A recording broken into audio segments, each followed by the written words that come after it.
Assalamualaikum warahmatullahi wabarakatuh. Saya Alfia Fadila akan memaparkan beberapa materi dan juga menjelaskan sejarah dan perkembangan bahasa Indonesia. Video ini dibuat bertujuan untuk memenuhi ujian tengah semester ganjil dengan dosen pengampu Bapak Budiman MPD. Berikut pemaparan materinya. Materi yang pertama, asal-usul bahasa Indonesia. Bahasa Indonesia berasal dari bahasa Melayu. Bahasa ini telah tumbuh dan berkembang, bahkan sebelum bahasa Indonesia dideklarasikan pada Sumpah Pemuda dan menjadi bahasa persatuan. Mengapa bahasa Melayulah yang menjadi asal lahirnya bahasa Indonesia? Nah, jadi gini, ada 3 faktor yang mempengaruhinya.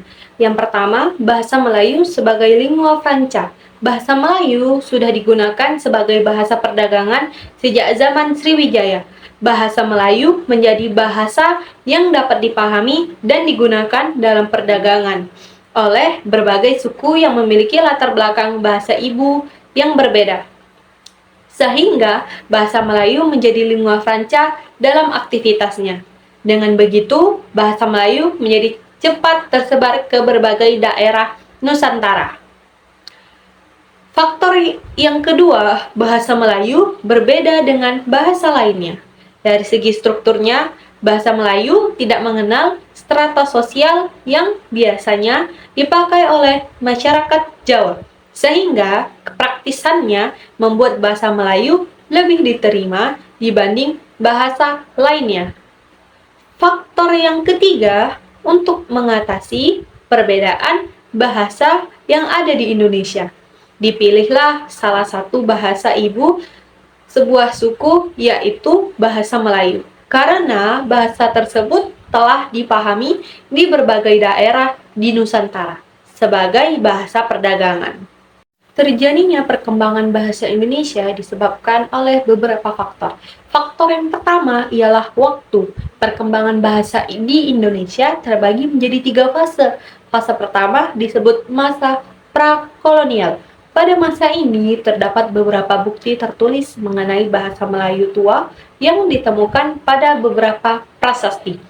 Fase yang kedua disebut masa kolonial. Pada masa ini, orang-orang Barat sudah sampai di Indonesia. Mereka menemukan bahwa bahasa Melayu telah digunakan sebagai bahasa resmi dalam pergaulan dan perdagangan. Fase yang ketiga disebut masa pergerakan. Pada masa ini telah disusun ejaan resmi bahasa Melayu yang merupakan cikal bakal ejaan bahasa Indonesia yang terdapat gabungan 2 konsonan. Faktor yang kedua yaitu faktor politik. Unsur politik yang paling nyata adalah Sumpah Pemuda. Saat itu, proses intimidasi terhadap penjajah dilakukan oleh sekelompok pemuda yang mengikrarkan 3 ikrar. Faktor yang ketiga, faktor sosial budaya. Program transmigrasi yang dirancang pemerintah membuat interaksi antar suku ini semakin kuat, sehingga hasil dari pertemuan sosial budaya melahirkan istilah kebahasaan yang mudah dipahami. Faktor yang terakhir atau faktor yang keempat yaitu faktor iptek. Perkembangan bahasa Indonesia dipengaruhi oleh teknologi. Namun, banyaknya teknologi terbarukan justru lahir dari tangan asing yang kemudian masuk ke Indonesia dengan bahasa internasional yakni bahasa Inggris.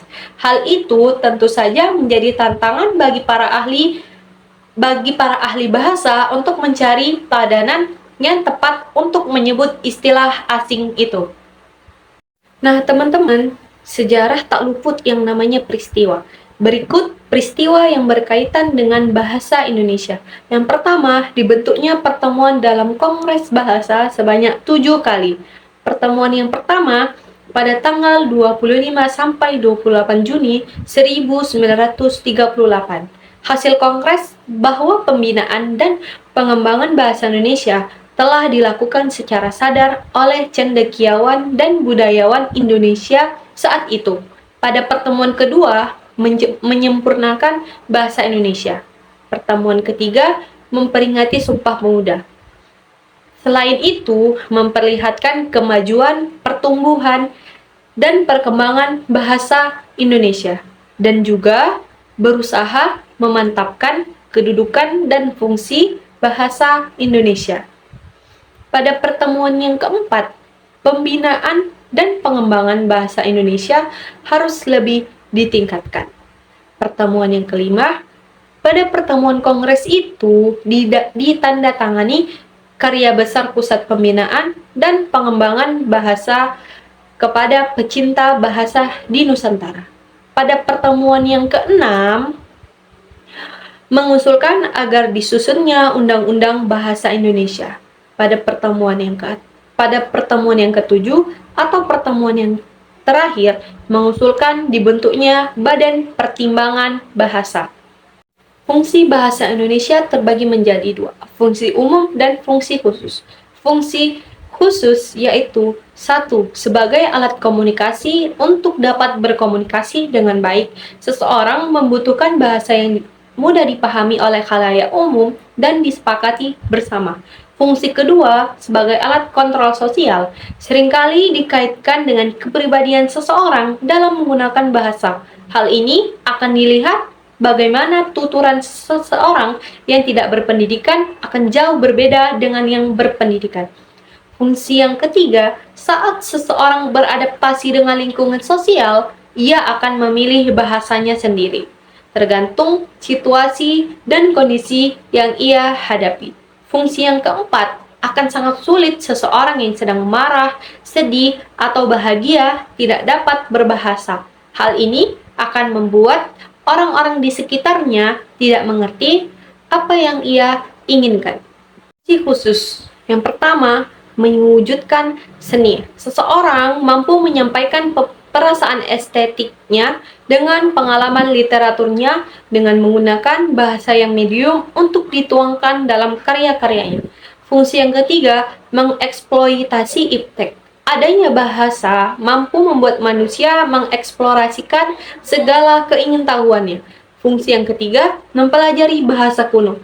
Kemajuan suatu peradaban bangsa yang baik Yunani maupun Romawi, dapat terekam sejarahnya karena penggunaan bahasa dalam tradisi intelektualnya. Yang fungsi yang keempat, dalam pergaulan sehari-hari. Kedua ragam bahasa silih berganti digunakan sesuai dengan waktu dan kawan tuturnya. Bahasa Indonesia memiliki kedudukannya yang terbagi menjadi dua, sebagai bahasa nasional dan bahasa negara. Sebagai bahasa negara, yang pertama, bahasa resmi kenegaraan dengan digunakannya bahasa Indonesia dalam naskah proklamasi. Yang kedua, bahasa Indonesia dipakai dalam hubungan antar badan pemerintah dan penyebarluasan informasi kepada masyarakat. Yang ketiga, bahasa Indonesia dipakai sebagai pengantar lembaga-lembaga pendidikan, mulai dari taman kanak-kanak sampai perguruan tinggi negeri. Yang keempat, kebudayaan nasional yang beragam di masyarakat. Yang beragam pula hal itu membuat bahasa Indonesia menjadi bahasa kebudayaan yang resmi digunakan sehari-hari. Kedudukan bahasa Indonesia sebagai bahasa nasional. Yang pertama, bahasa Indonesia sebagai lambang kebanggaan negara nasional yang memancarkan nilai-nilai sosial budaya luhur bangsa Indonesia. Yang kedua, bahasa Indonesia sebagai alat pemersatu yang memungkinkan masyarakat Indonesia yang beragam dapat bersatu dalam kebangsaan. Yang ketiga, sebagai lambang identitas nasional.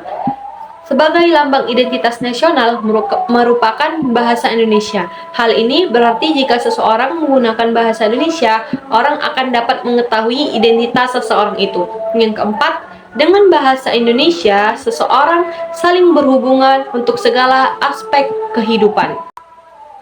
Itu saja pemaparan dan penjelasan terkait video pembelajaran dari saya. Sekian, terima kasih. Wassalamualaikum warahmatullahi wabarakatuh.